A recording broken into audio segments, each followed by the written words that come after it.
Beautiful. Oh well, another new and interesting weapon popped up in the shop that's ready to be overviewed. I'm not sure how will I approach this weapon, so I'll try my best to be as thorough as possible with this plasma gun, pistol or launcher, sort of that. If you haven't seen the other videos of the new invasion weapon set I've covered, which are the pulse pounder and the shooting star, feel free to watch the two that I overviewed in case you haven't for any information you've missed. Surely gonna plug it in the description. And now for this one particular gun, the Plasmatic Discharger, is gonna be very cool to play, but kind of hard to make a decent load out of it. This thing is perhaps called a plasma cannon in Battle Royale, and it was a usable weapon back in Chapter 2 Season 7. Back when the crafting mechanics still existed, I remember that you were able to craft the plasma cannon if you have a legendary rarity pistol or a hand cannon, and you have this resource material called alien nanites in your inventory. That also counts for other of the invasion weapon sets, the ray gun, the pulse rifle, and the railgun too.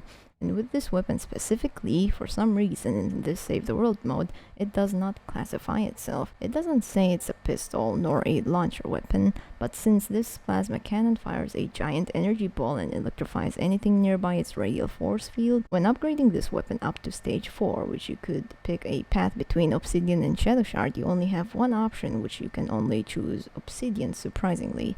So I would assume it could be classified as an explosive weapon, but as of its current state, it has no class, in which would be very hard to find the suitable heroes to boost its potential. Beetlejuice will not be able to increase its critical damage because it's not a pistol, 8-bit Demo will not be able to prevent ammo consumption because it's not an explosive weapon, but that will not stop us. There are still a few heroes out there that might actually help. Keep in mind, this is more of my personal approach for this weapon than shared preference. This is basically everything that I could find, and I tried making the closest build that I can get far with and explain the best I can. So feel free to use whatever loadout or perks you can use for this weapon. Of course, you can use mine, you can use someone else's, or even make your own. It's just a new weapon, make the best out of it for yourself to have fun. So anyways, we can take a look on the Plasmatic Discharger, about how it performs in missions, every possible perks it can have, and its most suitable loadouts. The gun itself is called a discharger, so basically it charges up using 3 energy cells and launches a plasma field moving slowly towards the direction you point it at, and it damages anything within its spheric field. When I say anything, it's not just damaging enemies, but also objects as well. Trees, rocks, spawned buildings, but not player structures, thank the Lord. The good thing about this gun is that it uses 3 energy cells every shot, and you can break a lot of things with it too. Kind of like the budget of De-Atomizer 9000, where that thing uses like 35 energy cells. That is pretty expensive, but for a plasmatic discharger, it seems to be a lot more cheaper. When the projectile is released, it also knocks back and even stagger husks along the way, which also makes it a very, very powerful weapon to use against a huge crowd of husks and clear them up without a sweat. You could even use this against a smasher. They get staggered by the force field. Even riot husks cannot protect themselves from the force field's pressure, and it also goes through any shielders. We have been a bunch of potshot and wrath handies for a very long time, using a huge amount of resources to craft energy cells and rockets. And now that we have a tiny but dangerous super weapon that annihilate power level 250 smashers with only 3 energy cells. Very satisfying display, I'd say. And another thing about what makes this discharger very strong but questionable is because it doesn't have a usable reload animation, meaning its reload time will be 0, which is instant, making the reload speed perk pretty obsolete. Not too sure if that's intended or a bug, but even in Battle Royale, once every charge shots are depleted, the discharger disappears from the inventory. In Save the World, however, it just refills the energy cells back up to full. The whole magazine size takes only 6, which is reasonable enough to not have a perk that adds up. Now that we're slowly moving on to the perking of the super weapon, it shouldn't be too hard to perk this when it comes to making a damage build. So it is obviously locked to energy element. I might have been gone a little too far with this, but for my pure personal plasmatic discharger build, I decided to just boost its overall damage all the way, with triple damage perks and 60% damage to stun staggered.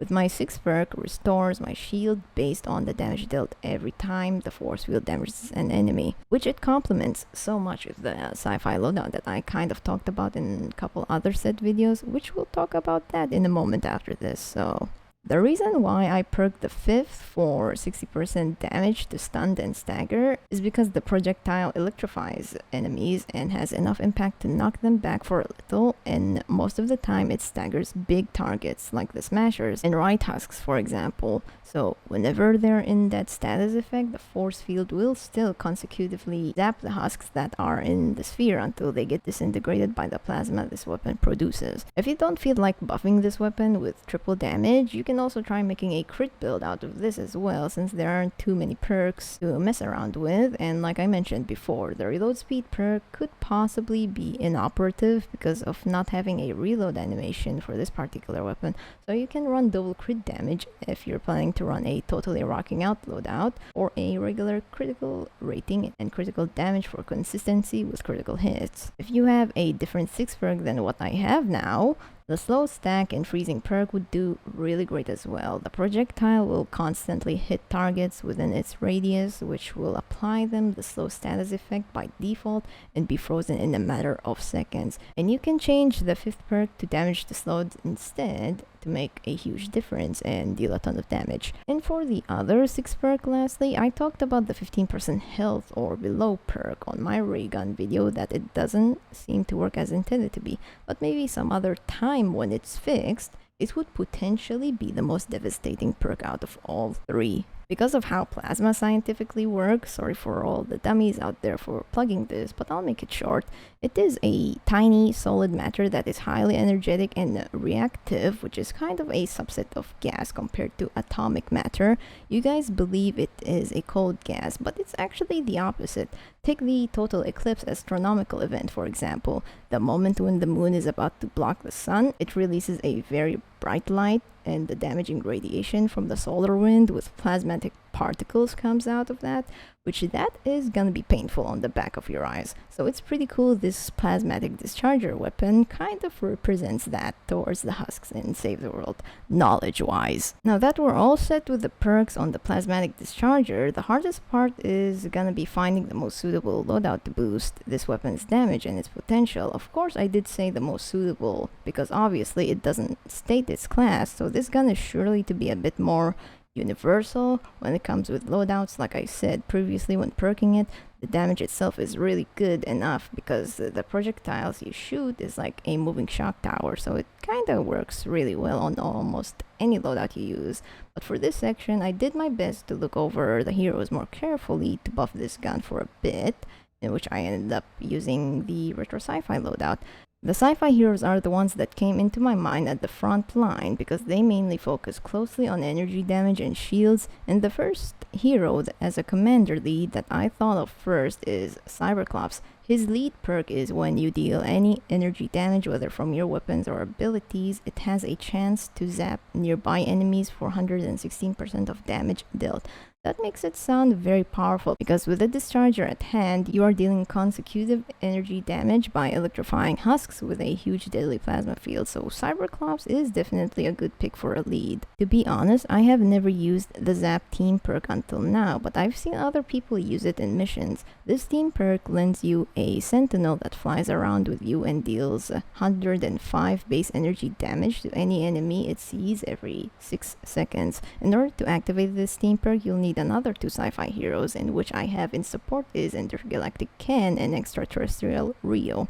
Ken's Energy Siphon perk helps regain shields for every kill with energy damage, and Rio helps increase it by 20% as long as I still keep half of my shields up, so both of the 2 perks here complement each other very, very well. And here is where I kinda put something that buffs up the Teddy ability, since Cyberclops as lead converts its damage from physical to energy, so perhaps having Trailblazer Quinn might help buff the overall damage for Teddy by 30%, and also have Enforcer Grizzly to increase its duration by a couple more seconds.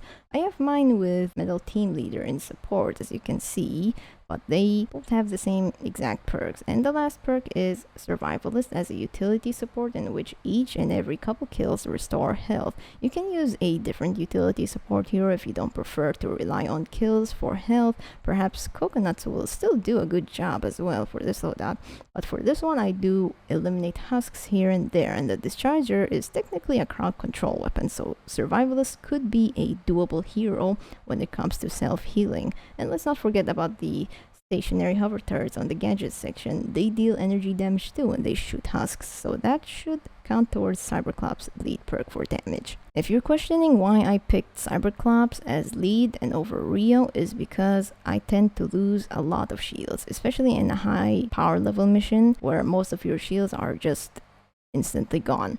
Like even a regular 160 gunslinger can take out your whole shield with a few shots and lose that 60% damage in seconds. So to avoid that, Cyberclops is my only best option for being a commander lead while not worrying much about keeping your shields up. And besides, his perk that does with its steady ability, the Zap Team perk, and the hover turrets are very good additions to this loadout when dealing energy damage with a Plasmatic Discharger. So not only you're shooting a giant force field, but you also got a whole group of turrets that provide you way more firepower in missions. I guess that is 3 out of 4 invasion weapons that has been fully covered. The 4th weapon of the set, Third Rail, is going to be a special one, since that sniper was, and still is, my favorite sniper in Battle Royale of all time, so hopefully it'll do well and save the world, but I will not expect too much. Be sure to keep an eye on the next couple uploads just in case. I would like to know what you guys think about this unclassified weapon. Could it be another bug with the shooting star? Is it actually good and cheaper than the De-Atomizer we know today? Oh, is it usable in the Mythic Storm King fight? Comment down below. I'll see you guys later. Hope you have a wonderful day. Take care of yourself and love yourself.